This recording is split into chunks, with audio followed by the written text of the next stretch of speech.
ಒಮ್ಮೆ ಒಬ್ಬ ಶಕ್ತಿಶಾಲಿ ರಾಜನು ತನ್ನ ರಾಜ್ಯದಲ್ಲಿ ನನಗಿಂತ ಬಲಿಷ್ಠನಾರು ಇಲ್ಲ ಎಂದು ಹೆಮ್ಮೆಪಟ್ಟುಕೊಳ್ಳುತ್ತಿದ್ದ. ಒಂದು ದಿನ ಅವನು ಅರಣ್ಯಕ್ಕೆ ಬೇಟೆಗೆ ಹೋದ.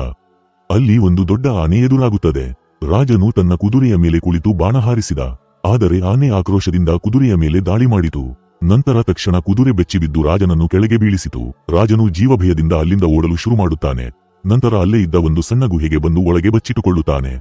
ಆದರೆ ಆ ಗುಹೆಯೊಳಗೆ ಒಬ್ಬ ಜ್ಞಾನಿ ಕುಳಿತಿದ್ದ. ರಾಜನು ನಡುಗುತ್ತಾ ಹೇಳಿದ, ಸ್ವಾಮಿ, ನಾನು ಜಗತ್ತಿಗೆ ಶೂರನೆಂದುಕೊಂಡಿದ್ದೆ. ಆದರೆ ಒಂದು ಆನೆಯ ಭಯದಿಂದ ನಡುಗುತ್ತಿದ್ದೇನೆ. ಅದಕ್ಕೆ ಜ್ಞಾನಿ ನಗುತ್ತಾ ಹೇಳಿದ, ಮಹಾರಾಜ, ಬಲವು ಶರೀರದ ಶಕ್ತಿಯಲ್ಲಿ ಇಲ್ಲ. ಬಲ ಎಂದರೆ ಧೈರ್ಯ, ವಿನಯ ಮತ್ತು ಜ್ಞಾನ. ಶರೀರದ ಬಲವು ಯಾವಾಗ ಬೇಕಾದರೂ ನಾಶವಾಗುತ್ತದೆ.